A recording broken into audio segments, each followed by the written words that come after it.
By what name are you known? There are some who call me Tim. Welcome to another episode of Timmy Talks, the channel where we talk old school magic. And today we are going to go back in time. We're going to go to 1994 when I just started playing the game. And what you would do at the time, you would buy a starter deck. That was a 60 card deck, and it wasn't pre-constructed. It was random. So you had lands, I think 20 lands or something, and 40 cards. And you would simply go and play, and you would try to trade. Just try to trade with your friends and try to get 60 cards of the same color, 20 mana of the same color, and 40 cards to play with. And we would play Unsleeved just, wherever we could. And here you see one of those games where we're playing with decks that are kind of that power level. So this is Unsleeved Revised, and it's mono green versus mono black. Enjoy the match. So the game has started, and I guess this is the second turn of my opponent. He's casting a skeleton, and let's see what happens next. I've got a wall of wood there, second turn, passing the turn, playing nothing. Ooh, my opponent's going to attack here, Drudge Skeleton and a Frozen Shade. You can pump the Frozen Shade for a swamp. You can give it +1/+1, and I'm playing a Giant Grove over my wall of wood, making it 3/6. I'm making a little mistake here because I forgot about the Frozen Shade's toughness. So it's actually a 3/4, so it's not going to die. That was my big plan. I'm going down to 19 here, playing my third forest, playing a wall of brambles. That is a 2/3 wall with regeneration. But you have to pay 1 green to regenerate. I don't have any mana left. I'm tapped out. So the black deck seems to have an advantage at the moment. Playing with attacking with the shade. I choose not to block. I take the damage, go down to 16. Turn number 4. And I'm playing an aspect of wolf. So that gives a +1/+1 for every 2 forests in play. And the toughness is rounded up and the power is rounded down. So in this case, it gives my brambles +1/+2. Oh, there we go. There's another creature on the table, a Nettling Imp, which can force creatures to attack, but cannot force walls to attack. So at this point, it's not very useful yet. And a regeneration over my wall of wood. So I'm pretty good with the regeneration. It seems that, in my deck, I'm trying just to play green with a lot of regeneration, keeping my creatures alive. There is a Soul Net. And a Soul Net is an artifact, and whenever a creature dies, he can pay 1 to gain 1 life. And there's also Urk Raiders on the field. That's a 2/3 that has to attack.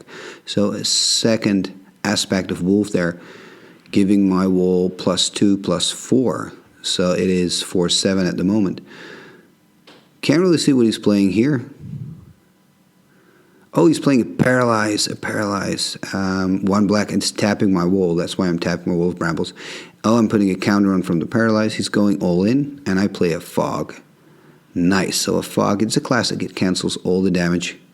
Card number 4, but I cannot untap my wall of brambles yet. You have to do it in your upkeep, and you have to pay 4 exactly, and I didn't have that amount of mana. Attacking now. I guess I'm blocking the Frozen Shade. Taking 12, or going to 12. Taking 4 damage here. It's my turn, and I'm untapping my wall of brambles. So I'm feeling a lot safer with that wall, because I've got a lot of small black creatures trying to kill me.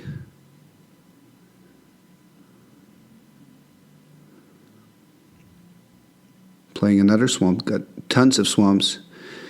Don't know if he plays a Drain Life, but that could be problematic later in the game.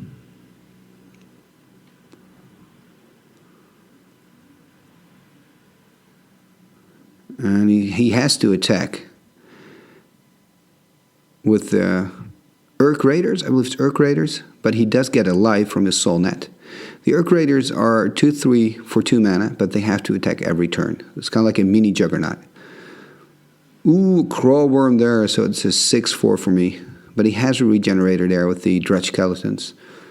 So I don't think he's too worried, and actually he can bump up his Frozen Shade, so maybe this wasn't the best play. I guess that is why he was counting his black mana. So it's my go again. I'm going to untap. Now he's going to tap his Nettling Imp, forcing my Crowworm to attack. Oh, and here it is, a regeneration. Yep. So that means that my Crowworm at least will survive. Blocking it with his Dredge. Also regenerating it. Or I guess putting a regeneration shield on there, as they call it these days. I just say regenerate.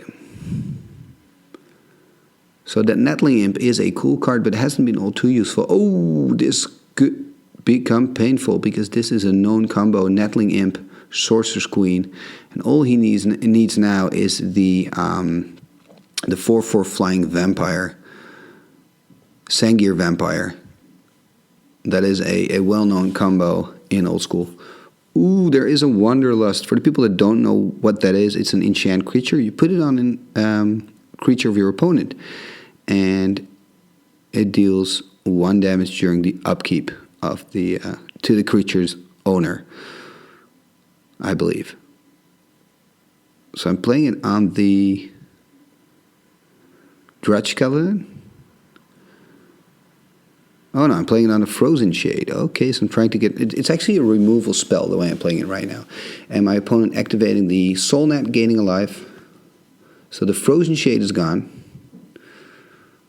Not sure if that was the best move. Because 1 damage, it sounds like not a lot, but in a long game like this, it could have an effect. And it looks a little bit like a standstill. I'm playing a Web over my Wall of Brambles. That Wall of Brambles is ridiculous. I mean, it's so big now with all the aspects of wolves, Wall of Brambles. I need a living wall. Unfortunately, that's not a green card.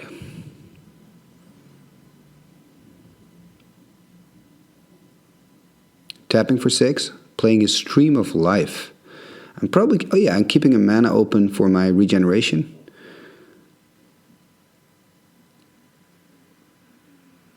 But attacking has no use here because of the Sorcerer's Queen. He can make my Crowworm into a 0/2.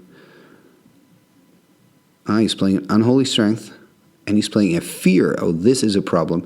Fear is a card that gives your creature Intimidate, so that means I can only block it with a creature that has the same color, so black in this case, or an artifact. I don't have either. Oh, and there I'm playing an Aspect of Wolf over my Crowworm. So even though he's turning my Crowworm into a 0/2, it's still getting the bonus from the Aspect of Wolf, which is +3/+4. So that's 3 damage in. He still has 19 life. Ooh, and there he attacks. Oh, this is a big problem. He's playing a Howl from Beyond over this unblockable Fear creature. This is huge. This is huge. I'm on 5 life. I'm not going to win this. I'm not going to win this. How can I win this? What can I do? Lay Druid. That's not going to help. Attacking, turning into 0/2. Guess I'm just trying to do some damage here, and I do. But it's not enough. It's 3 damage. I mean, it's still on 16. Putting me down on 2 with his attack. Playing an Urk Raiders. Untapping. I need a miracle here. What do I have? Ooh, a Mishra's War Machine. That is a 5/5 banding for 7 mana, and I have to discard a card every turn, or else it deals 5 damage to me, I believe.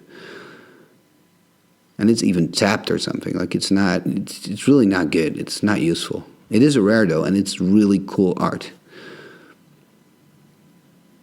He's counting his mana. That's not a good sign. Oh, he's making the War Machine 0/2. Makes sense.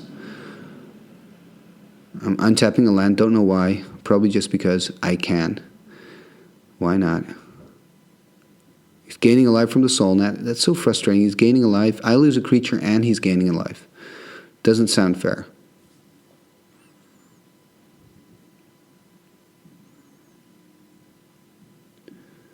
Attacking with the Crowworm.